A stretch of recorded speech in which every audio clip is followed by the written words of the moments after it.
Good week this week. The guys went hard, responded. We understand that we've got the playing hard and playing physical thing down, and we need to keep doing that. We need to enhance it and continue and play even harder and faster and more physical. But we're doing well in that area. What we've got to do now is have a laser-like focus on every snap to perform our job. And our guys really came to work this Thursday, really this whole week, and was proud to see it. I'm looking forward to watching them play. Kyle Porter probably not going to play. We'll keep evaluating him. He tried to go through practice today, still felt a little bit of pain in there, and so we had to pull him out of practice today. But if he does, it would probably be an emergency basis only. Questions? Kyle isn't able to go. Does that insert Danny into the equation, or will it just be Chris and Tennille? Probably mostly Chris and Tennille. I mean, I think it would. Danny's practicing well, but he's been splitting time between the scout team and the 1s and 2 offense. So he knows what to do, but he's lacking some of the quality reps. So I think it'll probably be a steady diet of Chris and Tennille. Are you able to give us a? Sorry. No, you're good. Are you able to give us also a health update on Shane and Connor Williams at this moment? Connor's getting close. Him and Elijah are a few weeks out. To say that or to put a week on it, I think would be unfair to the rehab process. But I think it's reasonable to expect them before the end of the regular season. Shane is. I saw a little bit more zip on his throws, with the right ankle that affects the push off, on his throws, and so that has gotten better. He's still, though, when he gets out in the open, he's still hobbling a little bit, but better than last week, and so he'll be the number 2 guy. Is he 100%? No, but he'll be serviceable if we need him. Have you seen a change in? Sorry, Jeff, you can. Yeah. We're just with Kyle's injury time, and as far as kick returns go, just what's your opinion of the kick return game? It seemed like he gave you some juice. Yeah, I had a big one. It was well blocked as well, but he broke some tackles. Chris Boyd and Holton Hill will try that and put some juice back there a little bit. I know that Sam, what you guys like so much about him is how pretty consistent he is mentally and all that stuff, but pretty established now as a starting quarterback. Have you seen a change in him, the way he's approaching the week, or mentally, or anything like that with him now that he kind of knows he's the guy? Nah, he's been great, and that was one thing that was very endearing to him as a coaching staff was his approach to the game as a true freshman. It was very veteran-like, and so not much has changed. You mentioned the laser-like focus. You said you've got the effort and the go hard there now.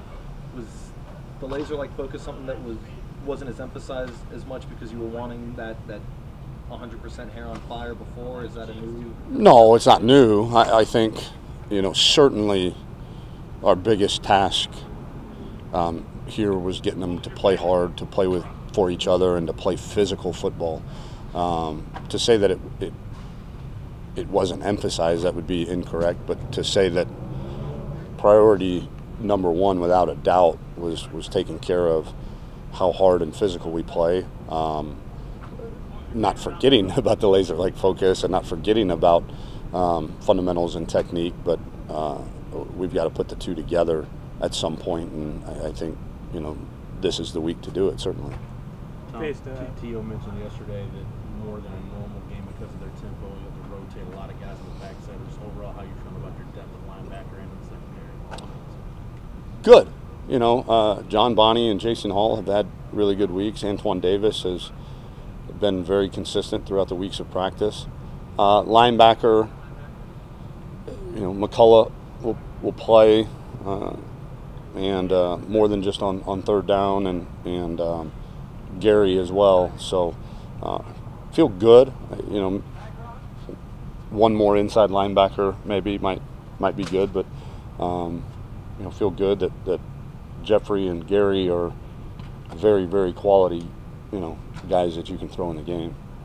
Faced two of probably the 5 best quarterbacks in the nation already, and unfortunately came out of the wrong side of that. But what do those games do to help your defense prepare for a guy like Mason? Well, obviously it helps anytime. I mean, experience is very undervalued, I think, sometimes. This 7 of our 9 conference opponents will have 4th-year junior or senior quarterbacks, and so you're going from Jacob Park to Jesse Ertz to Baker Mayfield to Mason Rudolph, and then you got Kenny Hill, Will Greer, and Simonek. Am I saying that right? Or so those are some really, really experienced guys, and I think having faced Darnold and Mayfield, although their games are a little bit different, and we've never faced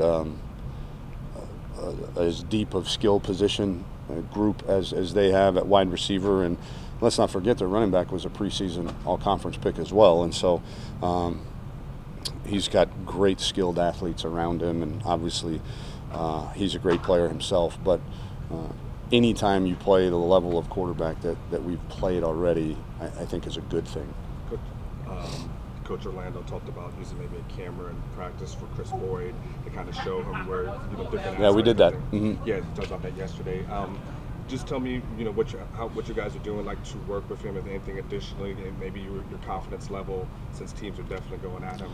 Yeah, my confidence level is great. This is a kid that had an unbelievable training camp, and his issues have never been ability. They've never been want to, desire, effort. His issues, and we got to continue to preach this, is you don't have to make every play. At corner, in zone coverage especially, you don't have to make every play. Sometimes the thing you give up is a 5-yard hitch. That's okay, and sometimes it's different things. But to continually do your job and do it with the right technique, the right leverage, the right everything, I think is something. And I mean, this is a kid that's got a smile on his face every day. He loves football. So all of that being said, it makes it a lot easier to work with a guy who's smiling, having fun, and loves to play. And you just go back to work to continually rep and emphasize the things that he needs to get better at. With time for 2 last ones? Calvin McMillan and Cooney have been battling at right guard this week. Should we expect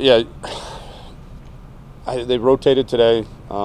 Jake's hand is still not 100%. It's he sprained like 3 ligaments, got it bent back at Iowa State, I think, in the last drive or something like that. No, Kansas State. It was Kansas State. That's right. And so he's still pretty ginger. He can now grip. Where in the game against Oklahoma he couldn't even grip anything, and so we'll see. We got another 42 hours or so, but it's nice to know he'll be available. How strong that grip will be and how much pain he'll be in. That's still kind of up in the air. With an 11 a.m. kick, it's just a different atmosphere in the stadium than it would be at a night kick or even a 2:30.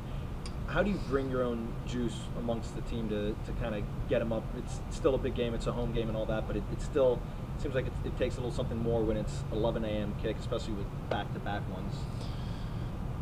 Yeah, I don't think that. I mean, we're a pretty juiced-up crew to begin with, and I don't know that we do anything different than what we normally do. I mean, when we get them up at the hotel, I mean, it's 4th and inches until you get to the stadium, and I mean, it's intense. There's juice. There's I think the biggest thing is it's supposed to be pretty hot again. Is managing being intense and having a bunch of juice in pregame, but also making sure that when the ball's kicked off, you're at 100% energy level.